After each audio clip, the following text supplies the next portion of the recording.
but you can't refuse it. It's all original music. Joaquin Casey Concepcion, or better known as Savage K, passed away after a hard-fought battle with cancer.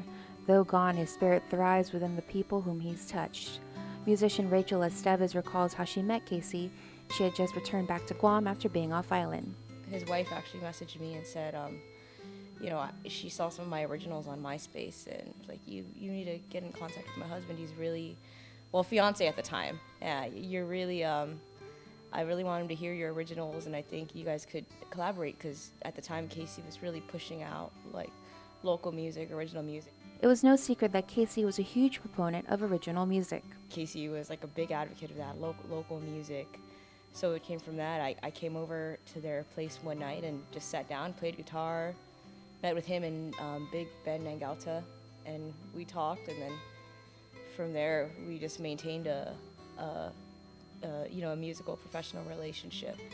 And then a couple years down the line, he needed a bass player and he wanted a chick singer, and there I was. He was someone who constantly encouraged Estevez. He would send me some beats and stuff like that for me to rap over, because he really encouraged it. You write, keep on writing. I would rap, but I would be kind of ashamed about it. And he was like, why are you going to be ashamed about it? What's anyone going to say? It's your music. No one's going to say you're doing it wrong. What beats original music? He even has that song, Original Music. Estevez went out to see Casey last year when he was undergoing treatment. I was like, what's up? Are we going to collaborate? You know, it doesn't matter. You're here and I'm on Guam. It's like, you know, we can't continue the band. Doesn't mean we can't stop playing music together. So I say, send me a beat. He's like, I'm going to work on that, and we're going to work on it. I'm going to start sending you beats. So, he came up with some things, and he sent me this beat.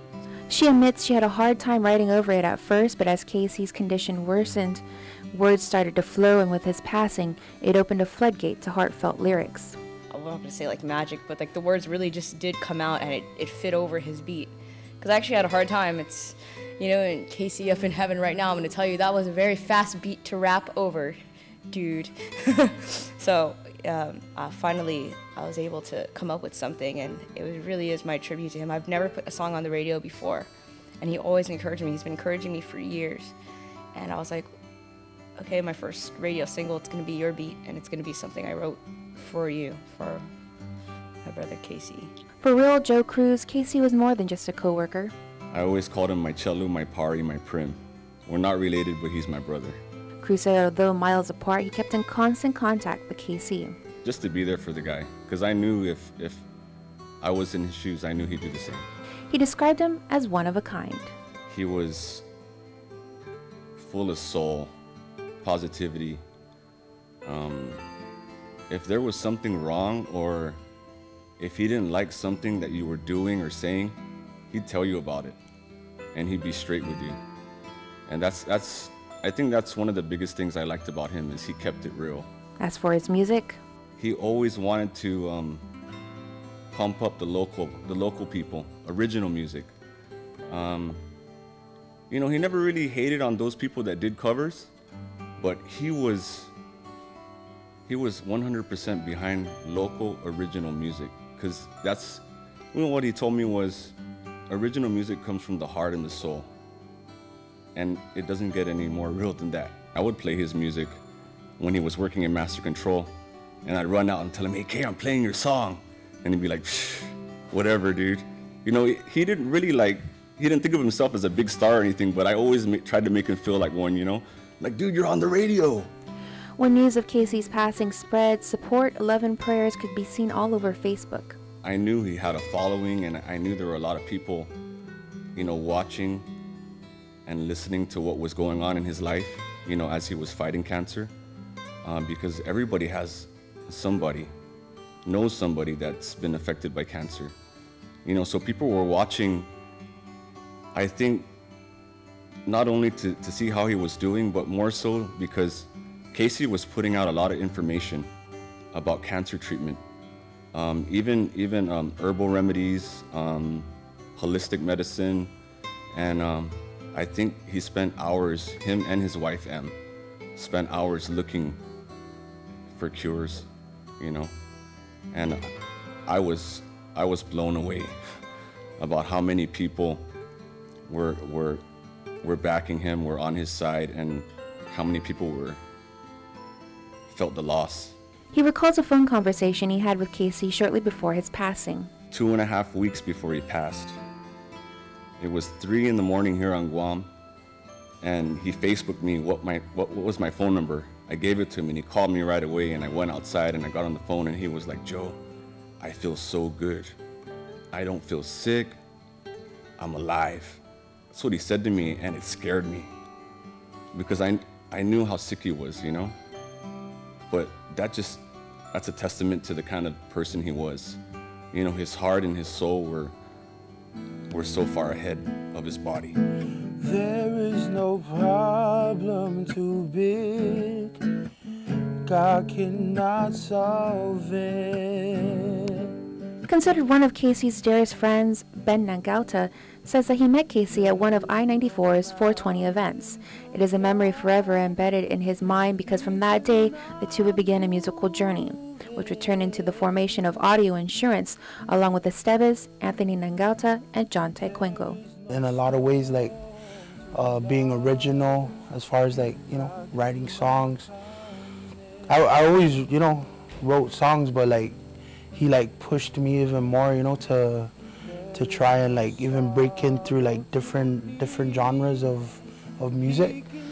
That's the thing about his music, though, you know, he touches pretty much he tries to touch every genre. Nangauta says at one point Casey was staying down in Mauricio, and the two would have jam sessions whenever possible. We're always chilling, you know, late night, jam session, you know, even talking, or, you know, just chilling and talking.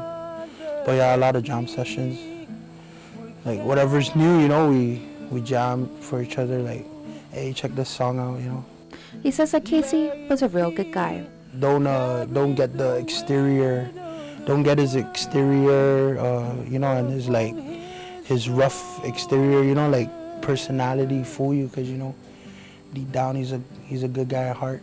Just like Cruz, Nangauta wasn't surprised he had a big following. He's been doing it since, you know, since way back in the day, so like since first issue, you know. So yeah, he had a big following, you know.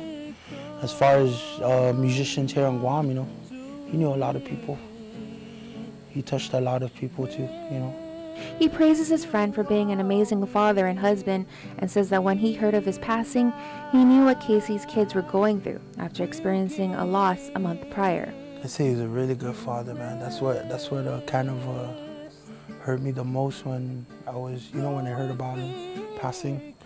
I was, you know, thinking of his wife, and then right when I started thinking of his kids, you know, it was like, man, because I just lost my dad too, like not even 2 weeks, or like maybe 3 weeks, or about a month before he passed. I just lost my dad, you know, and that hurts, man. And I was, you know, just thinking about the 2 kids. He believes that when Casey was diagnosed with cancer, it pushed his good friend to put out as much music as possible. I think it like pushed him to, you know, fulfill his legacy or whatever. But he's always been doing music, like, dang, like every week he will have like something new, you know, brewing. Every week he's you know, jumping in the studio, recording something new. Another band member and good friend, John Taekwenko, recalls how he met Casey. He said it was while he was performing with a group called Molesto Roots. And he comes over and he introduces himself, and he asked me if I would be interested in doing, you know, something with him. And, you know, at first when he asked me that, I figured he's probably not really gonna come through on this, you know. I mean, my name wasn't really out there. The band's name wasn't really out there, you know, so I'm like, he's probably just trying to make me feel good or something like that, right? So I never expected to hear from him after that, actually. And then one day I got a call, and he was like, yeah, man, this is Casey. I wanted to ask if you wanted to jam. Just like many of those who had the privilege of knowing Casey, Taekwenko knew he was a person who inspired. Very strong-willed, very motivated. There was never any doubt in his mind about what he wanted to do with his music. He was never one for I guess going with the status quo or whatever music was. He had a message, and he he was going to deliver it whatever way he saw fit, and he did that all through original music. He says his time with Casey was always an experience and something he never took for granted. Just playing with Casey, even with our jam sessions, the chemistry was totally there. He was always encouraging. He was always encouraging with writing your own original stuff and being proud that you wrote it. Original music is what everybody remembers in the end, you know? I don't think anybody really remembers the covers that you did, you know? So he already paved the way for musicians. With his passing, family and friends have made it a mission to keep Live Life Alive, well, alive.